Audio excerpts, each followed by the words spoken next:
السلام عليكم ورحمة الله وبركاته. بسم الله الرحمن الرحيم. الحمد لله رب العالمين وأفضل الصلاة والتسليم على سيدنا رسول الله وعلى آله وصحبه وسلم أجمعين. Okay, so inshallah we're going to resume our Tafsir of Surah An-Nisa, verse number 53. بعد أعوذ بالله من الشيطان الرجيم. أم لهم نصيب من الملك فإذا لا يؤتون الناس نقيرا. Okay, so here again a question is posed, which means, is it that they have a share in the kingdom? If so, they would give nothing to the people, not even to the measure of a tiny pit on the back of a date stone. Now, to understand this question, you have to look at the verse preceding the verse 52, which is actually verse 51. And the reason for that is because in verse 51, remember the Jewish community or the leaders, the chiefs of the Jews had declared the mushrikeen to be more guided than the prophets and the Sahaba. Remember we went over that yesterday. So this is kind of a question directed to that declaration that they made.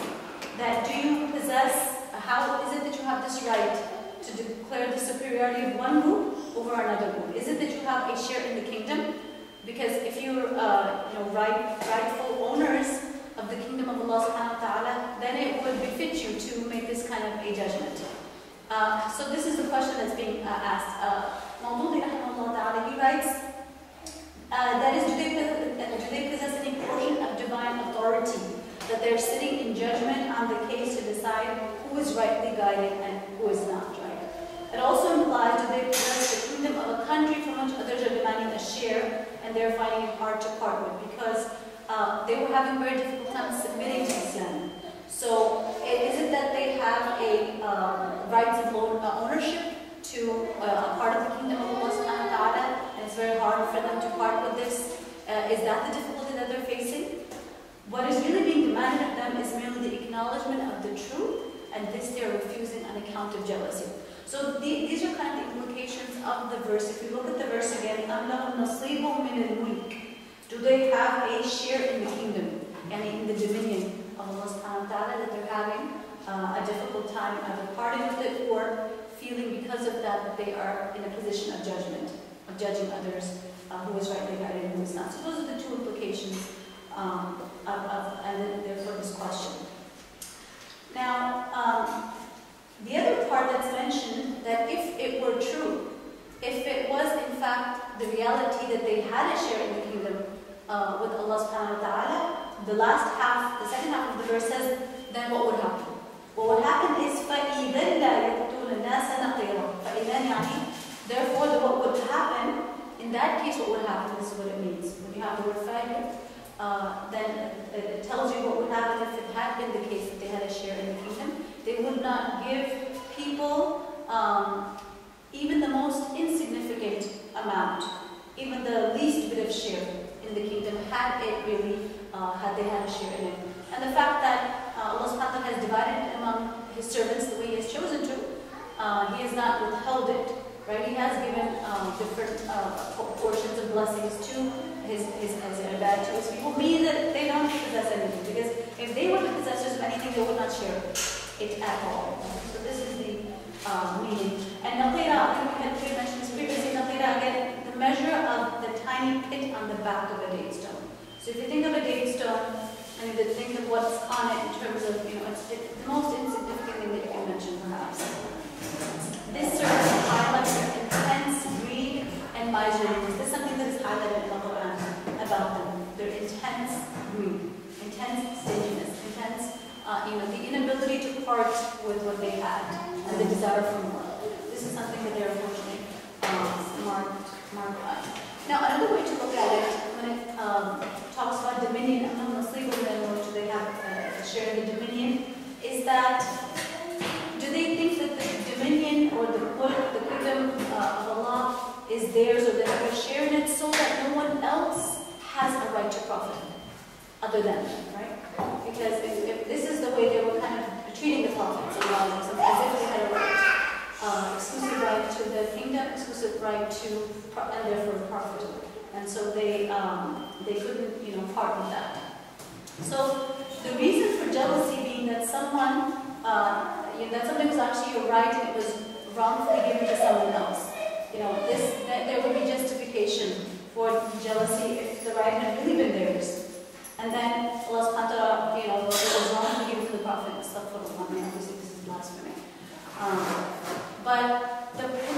blessedness is wrong.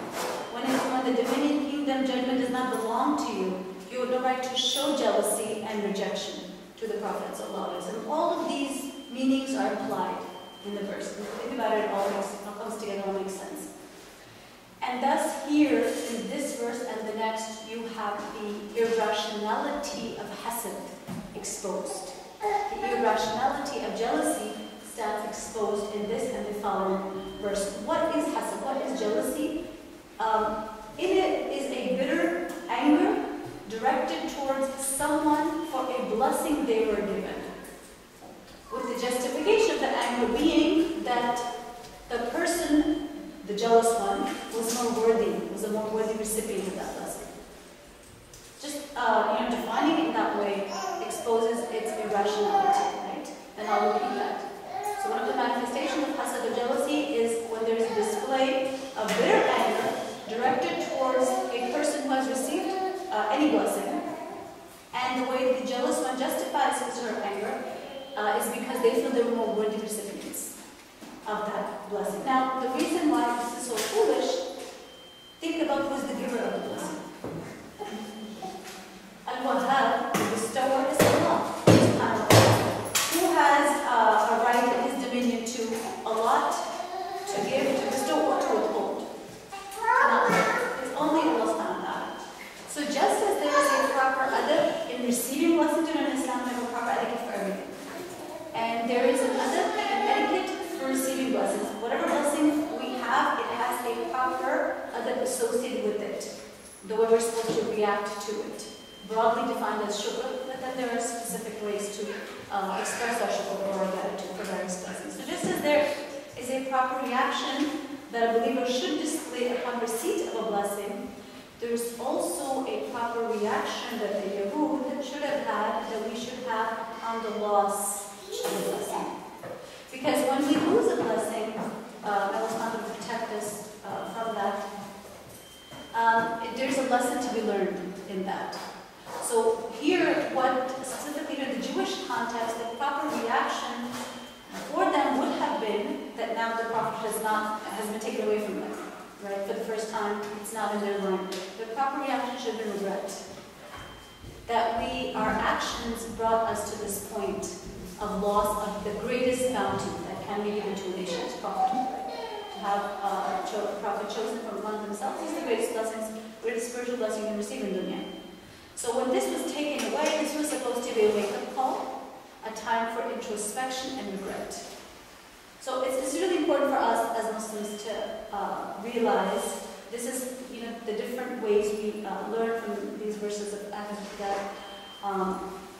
it's not just always being grateful for receiving blessings, also when we lose something we previously had. We lose an ability to do good that we may previously have been able to do. Or any material blessing, or spiritual blessing, whatever it is, then that should cause introspection. That should cause us to reflect and think, what is it that I did wrong? I must have done something wrong. When there is no barakah, right? When I recite to my shaykh, I make lots of mistakes, right? In my recitation, I think I must have done something, right? That's affecting your ability to do good, to be effective in your time, in your memorization, in your work, right? And you'll always find it.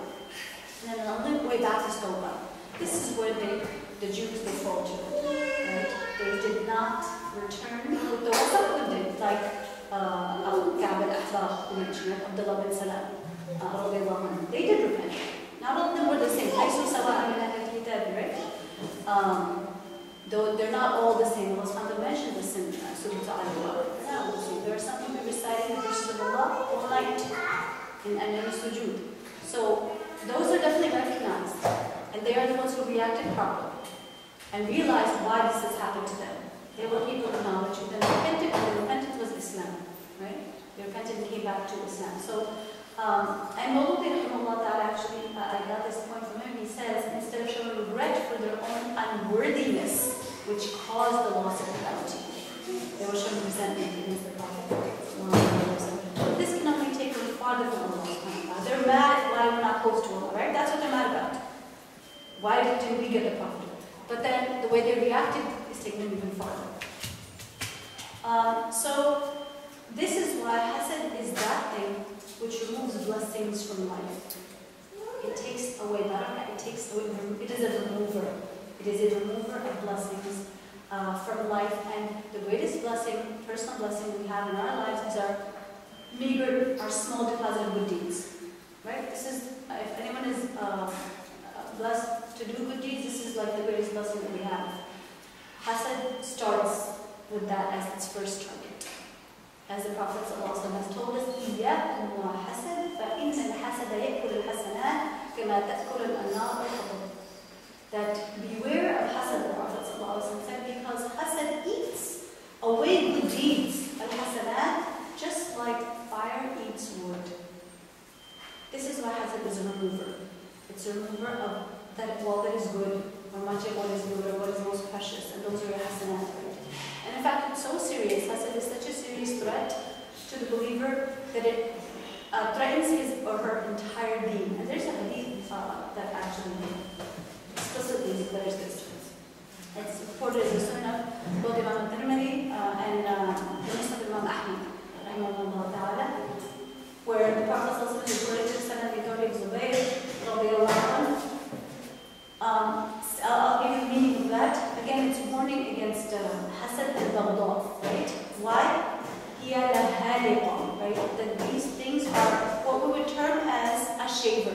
Halaq is like a barber, like a person who shaves someone's head, shaves or removes. La aqulu tahliqu sha'r walakin tahliqu ad-din, right? This is part of the narration, and it says the meaning of some of it is stealthily creeping into you is the disease of earlier peoples. Envy and hatred, which is a shaver, right? Envy and hatred. This is literally a shaver. Lahaliqa. I do not say that it shaves here, but it does shave the religion off. So it's something that threatens your entire deen, right? Because what it does is that hasad, jealousy, creates a bitter inner reality inside a person. A person who has a bitterness filled inside of them doesn't have a fertile heart to grow the various, beautiful trees of iman, tawakkul, loving for others that you love for yourself, humility. How can you have those fruits, those plants growing when everything is just being stultified by this hasad? Right? It's such a bitter, internal, toxic environment that all those trees of iman just cannot grow. This is why it shaves the entire deen off, right? Because it cuts at the root of all that could have been so fruitful, all that could have bloomed, never gets a chance to, because of how threatening it is to the entire, never part of the narration in Arabic and the translation that I provided was in English from Imam Ahmad and Imam al-Tirmidhi. And Imam al-Nawawi, rahimahullah ta'ala, he defines hasad as, and this is the really ugly face of hasad, it's in the definition, tamanna zawal al-ni'mah. Tamanna zawal al-ni'mah, which means it's a desire for the blessing of the other to be removed. It's not just that you want it for yourself. If you want it for yourself, mashallah, there's nothing wrong with that. It's natural for the human being to want good, especially when they see it with someone else. They want it for themselves. There's nothing necessarily wrong with this. But hasad is when you can't stand that the other person has it, and this is your brother or sister in Islam. And you want it to be to the point that where you want it removed, you want to see them deprived of it. So this is incredibly ugly. It's similar to holding a grudge. This is one of my favorite quotes about holding a grudge. Holding a grudge is like drinking poison and waiting for the other person to die. That's exactly what hasad is like. Right? I mean, the other person may be oblivious to what is happening, right? But at the same time, there's so much evil energy coming from the hasad that Allah subhanahu wa ta'ala revealed to Quran, seeking ta'awud, seeking protection in Allah subhanahu wa ta'ala, right? We seek refuge in Allah from the jealousy of the jealous one when he or she is jealous. So I would kind of mention how the la'na has an evil energy as well, that something happens and the heavens and the earth are affected by the la'na once it's verbalized. Similar to hasad, we seek Allah subhanahu wa ta'ala's protection. And if you ever feel this, you should not declare your blessings. If you feel, God forbid, that someone has a tendency to feel insecure around certain people, you feel that they are jealous, of course you should not say it. If you say it, it will get backbited. You cannot say it about anyone. But you should be careful. You should not necessarily talk about the wonderful blessings that you have, how great your kids are doing, how wonderful your health is, how much you've saved up. You shouldn't mention it if you feel, because Allah has warned us about hasad. That the effect of in our practice on the seek, Allah's protection. And the hukam obviously of hasad is hurma, right? It's obviously haram. This is something permissible. And again, the Prophet ﷺ specifically, not just once, but in various narrations, warned us against it. I love this narration, beautiful narration. لا تباغضوا ولا تحاسدوا ولا تدابروا وكونوا عباد الله إخوانا ولا يحل للمسلم أن يهجر أخاه فوق الثلاث. Right? This is a beautiful narration probably heard. Do not hate and do not envy and do not turn your backs on each other. Yani be there for each other. We Muslims should be people that we can count on, people that we can rely on. Right? This is part of the nature of a believer, someone you can count on. Instead, become servants of Allah as brothers or sisters. And it is not lawful for a Muslim that he should abandon his brother for more than 3 days or sister.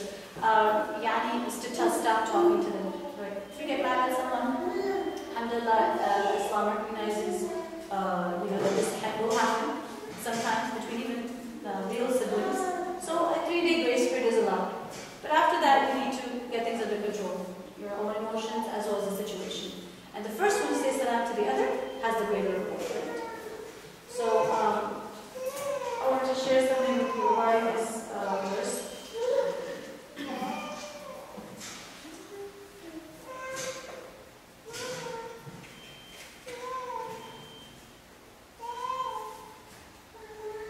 Verse 53 to 54.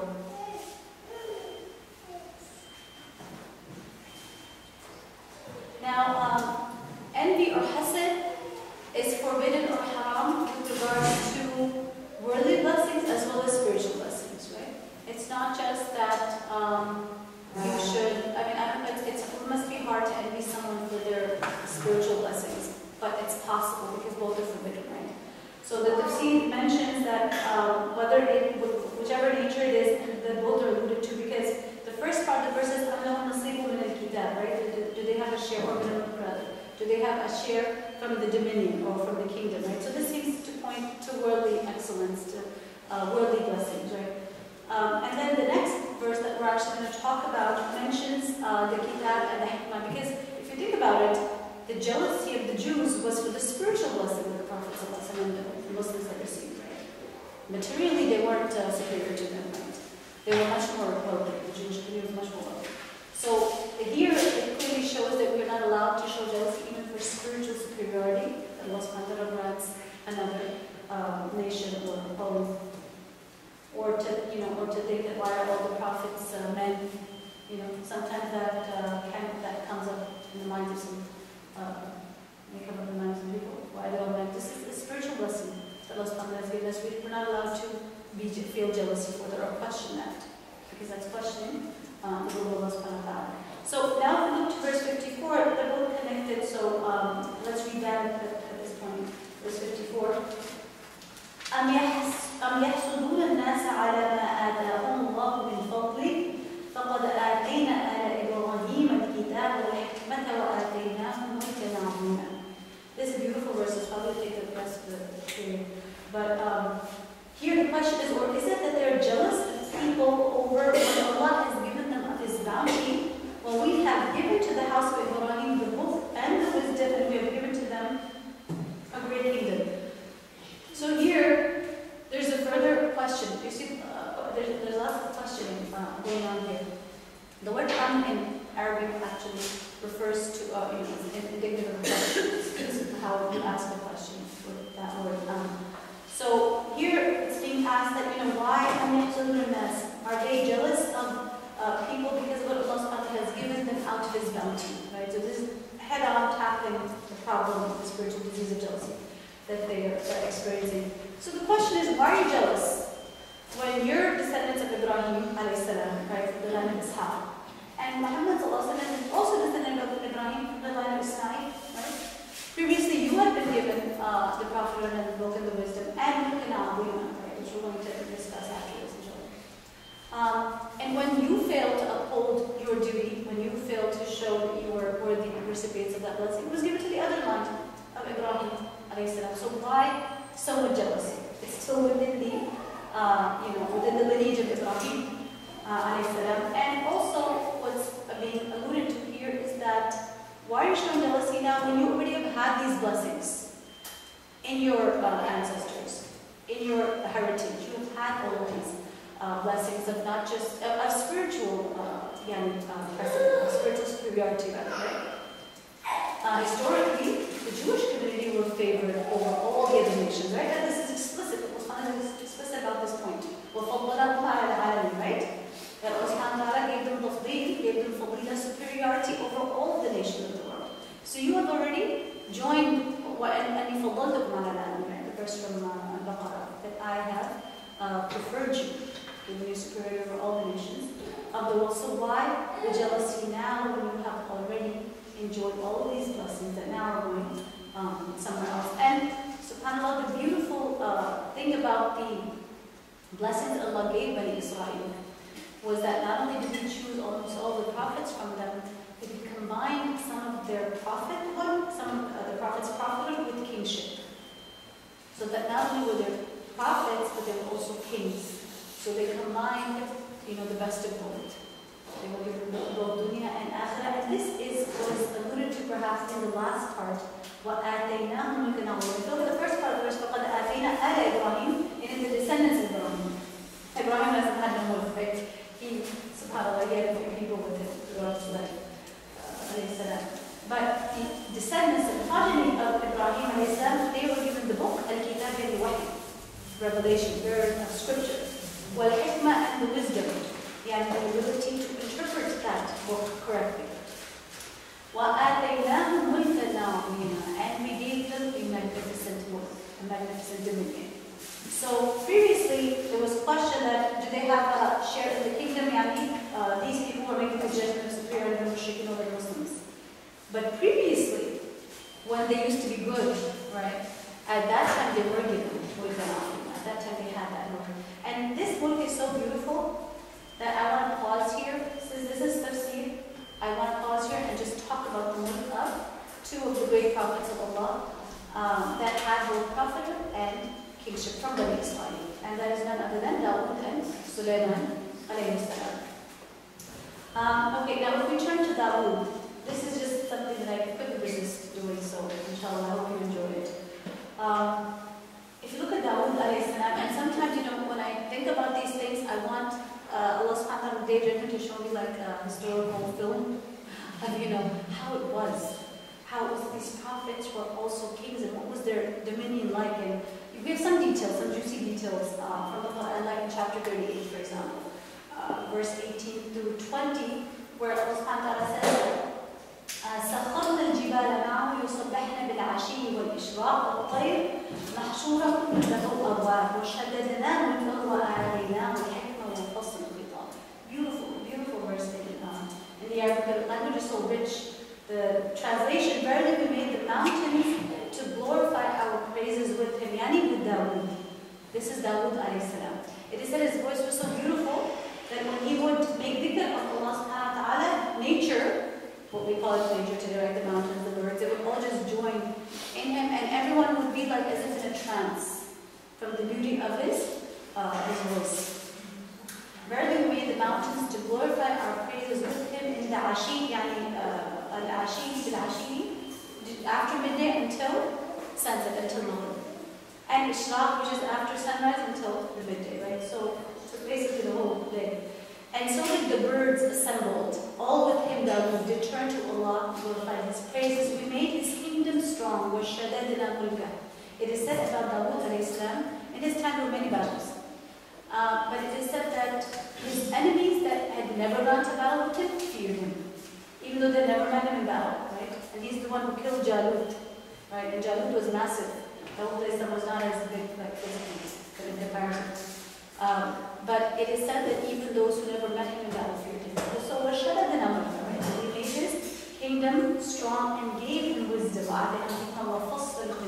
This is a beautiful blessing.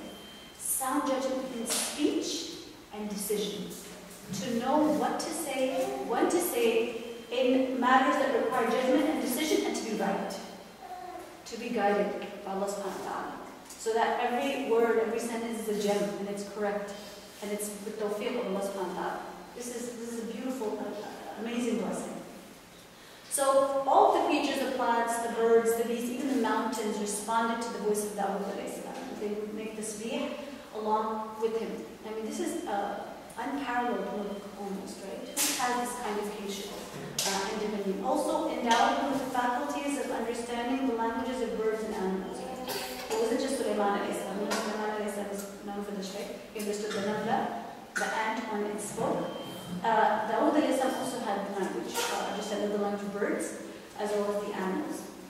It's almost like a fairy tale, like we can't even imagine what it must have been like. And he had an awesome kingdom, and you know what's really worthwhile, worthy of pondering is how he was in the midst of all this greatness.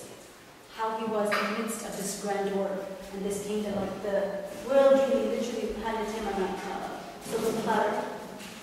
Look at how it was in his life. Abdullah ibn Amr ibn al-As, the Prophet said, and this is someone who used to fast a lot, right? So the Prophet came to him and said, you know, I've heard you fast every day. He's like, yeah. And he's like, you pray all night. He's like, yeah. And he's like, so the Prophet told him the most beloved fasting to Allah was the fasting of the Prophet Dawood. And he used to fast alternate days, right? So he's trying to explain to him that, you know, the thing that was most beloved was less than what you're doing. And it highlights how Dawood was, right? It highlights that he was adamant, constantly fasting, say the constant fasting, alternate days. And in one of the narrations, Allah I heard in books of Tafsir, someone came to Dawood and asked him, why do you fast so much? You have been given, you know, so much of this dunya, you know, he was probably wondering, when you have so much, why would you want to give it up, right? Why do you fast so much? So he said, I am afraid that if I fill my stomach, I will forget the one who is hungry. So he wanted that sensation of hunger to stay alive, to keep it alive with him, to keep the remembrance of the one who is hungry. Now this is a prophet king. This is not a king. This is a prophet king. And the most beloved prayer, this narration is in Bukhari, and the most beloved prayer to Allah was the prayer of Dawood. And this is amazing the way he divided up his night. He used to sleep the first half of the night, pray for 1/3 of it, and again sleep for a 1/6 of it. So it was praying, sleeping, and then, sleeping. So he divided the ibadah between rest and qiyam. And this was his night. As for the day, and of course he was fasting alternate days, he divided his day into 4 parts. Even though he was a king, he didn't use the money from the treasury personally. He used to work to earn his living. He would spend on himself, his family from that. So he used to earn a living. So he had divided his day into 4 parts. The first part was, one of the parts was to earn his living, one was to rest, one was to pray to his Lord, one was to listen to the complaints of the people, and do the sermons as well. So it was between himself, his hukum, of his body, of his Lord, of the people, spiritually and in terms of their complaints. And one of his kingdom had many amazing blessings. One of them is mentioned in Surah, verse 10. I'm going to explain or tell you what that means in a minute. He mentions that because there were so many wars at the time of Dawood alayhi salam, one of the problems they were facing in battle was the armor that they wore was iron, right?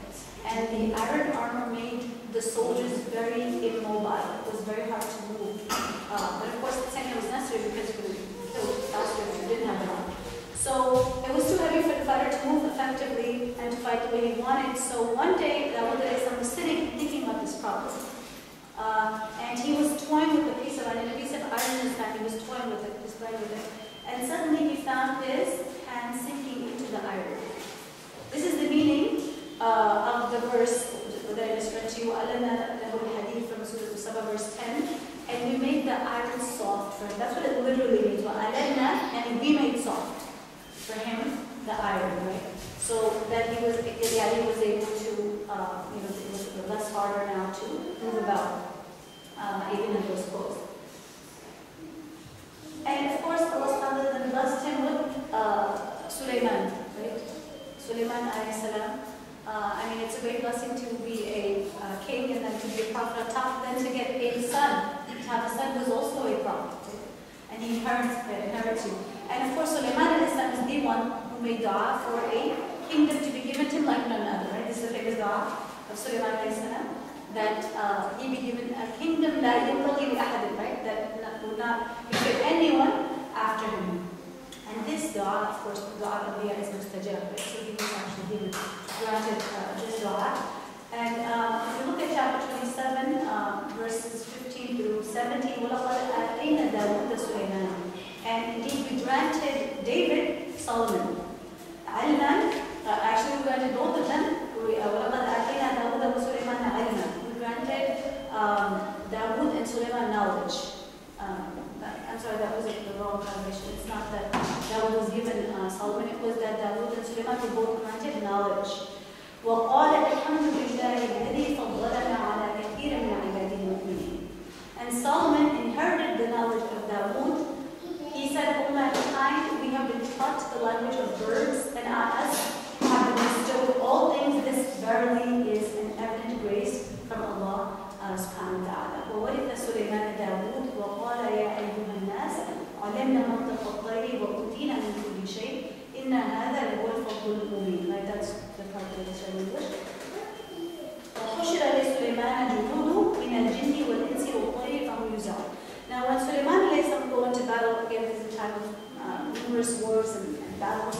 So in his ranks of the soldiers, along with the soldiers, he would have jinns as well as birds, that they would all be set in marching order, in battle marching order. Just like you have ranks of people, you would have ranks of jinn and men and birds, all in within the battle ranks. And he was the one who commanded the wind, right? Sulaiman alayhi salam. If you can command the wind, you can command the ships, right? And this facilitates the journey of the ships, right? They can travel faster, or your goods can reach you faster, right? So many blessings associated with being able to control the wind. So he commanded the winds, and he understood the language of the birds and animals, and he could also talk to them. All right. So Sulaiman alayhi salam he was also given both men as well as jinns were under him. So he actually had jinns working for him in all the public works that occurred, and there was a massive kingdom, great architectural works. All the public works in the kingdom of Sulaiman alayhi salam were actually carried out by the jinn. And this is actually punishment for the jinn because of all the evil, because obviously the evil they had, because of all the evil that they had caused among the people, and they had jinns had given people the impression that they were now to go. So they were actually punished by Sulaiman alayhi salam by being charged or tasked with heavy labor. They had very heavy physical labor that they had to carry out under the command of Sulaiman alayhi salam. They could not rebel. They were in complete control of him. So he was actually the prophet that had jinns under his control. And this is actually, you can see this in the Quran. If you look at the verses that talk about the jinn and Sulaiman alayhi salam. So he had the jinn mine the earth. This is one of the things they would do for him, and extract the minerals from the earth. And from these various minerals, they would make tools, they would make weapons that they would use in the battlefields. And Allah subhanahu wa ta'ala also granted Sulaiman alayhi salam a rare natural resource, which was copper. Copper was a very rare metal in those days. So this is something that was also granted to Sulaiman alayhi salam. So Dawood alayhi salam was one from iron, was actually Solomon, and Sulaiman, his son, received this gift of copper. If you were in the palace of Sulaiman alayhi salam, we'd have to do what the priest did, right? She lifted her skirt up because she thought she was entering into water. It was actually a floor of solid glass. It was shimmering solid glass. I mean, I don't think I've ever seen this in real life, even in a picture. A floor of solid shimmering glass, it looks like it's water. And it is said that it was inlaid with gold and sandalwood, right? And when Sulaiman alayhi salam learned of the place, right? He was sort of the Hudhud, right? He got information about the place. And he wanted, in his majlis, Sulaiman alayhi salam would hold majlis from Asr to Maghrib. So all So he wanted her throne to be brought before him. At this point, the place had already departed from Yemen. Sulaiman is sitting in Palestine, about 2,000 miles away, right? So he wanted her throne to be in the palace when she arrived, before she got there, so that he would ask her about it. So he needed someone to get the throne for her very quickly, right? So he asked one of the jinns to do this, because obviously jinns have been granted ability of transport, of travel, time travel, or whatever it's called, light travel, whatever it's called.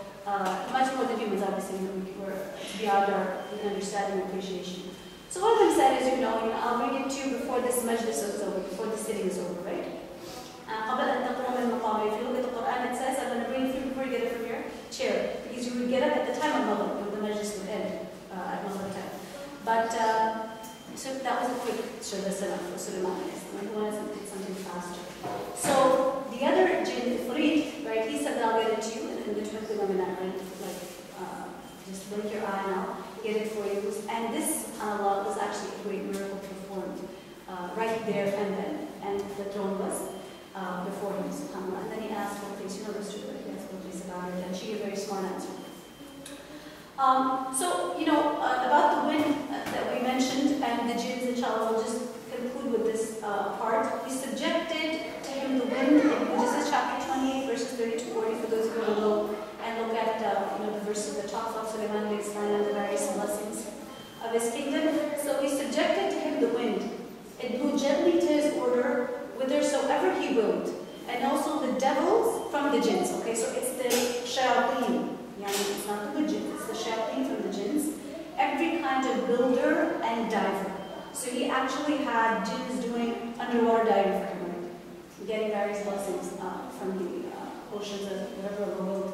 And also others bound in fetters. He had some jinns chained, right? So I guess these were like the first versions of the bad ones. It showed him his complete control.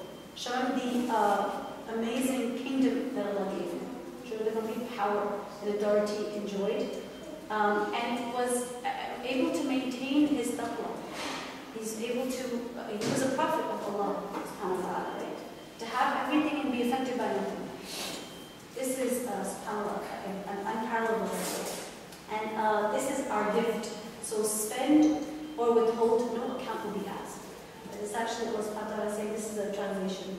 Allah is saying, this is our gift to Sulaiman. So spend or withhold from the kingdom as you wish, no account will be asked. I mean, this is a blessing upon a blessing. You have everything and there's no account associated with it. There's no ihtisab, because that kind of messes it up, right? If there's ihtisab, you have to be really careful. But this shows how he was a person, how he was a person who would never do any injustice or oppress what he was given. And rarely he enjoyed a near access to us, and to Allah subhanahu wa ta'ala, and a good final return in paradise. So he was supremely successful. In this dunya and in the akhirah, he has a place, of course, close to Allah subhanahu wa ta'ala. Now, the point of mentioning all these details, I apologize, I cannot resist going into these tangents. But the point of mentioning these details is to get a glimpse into what is mentioned in the last part of this verse. وَآتَيْنَاهُمْ مُلْكًا عَظِيمًا. And we indeed have granted them a great kingdom. This was a glimpse into that kingdom. So why are you jealous? You've enjoyed something nobody ever had, and including the kingdom of Sulaiman and Dawood, who had all that with prophethood. So why are you jealous now? And Sayyid Qutb, rahimahullah ta'ala, he says, it is perhaps the worst type of enemy that one who enjoys much of God's blessings should envy others what they have been granted by Him. You already have enjoyed so much, and now when someone else gets it, you can't stand it. When a person is totally deprived of favors, someone who's completely poor, someone who has nothing, when they have hasad, it's still horrible. It's still a terrible evil, right? It's a terrible vice. For one who enjoys much, envy is a mark of genuine evil. This is a whole different level of evil, right? That when you had it and now someone else has it. Hence the warning against an evil doing, right? This is, in the next verse, there's a threat of the fire of hell. Verse 55, I think we're going to actually just mention that, verse 55. فَمِنْهُمْ مَنْ آمَنَ بِهِ وَمِنْهُمْ مَنْ صَدَّ عَنْهُ وَكَفَى بِجَهَنَّمَ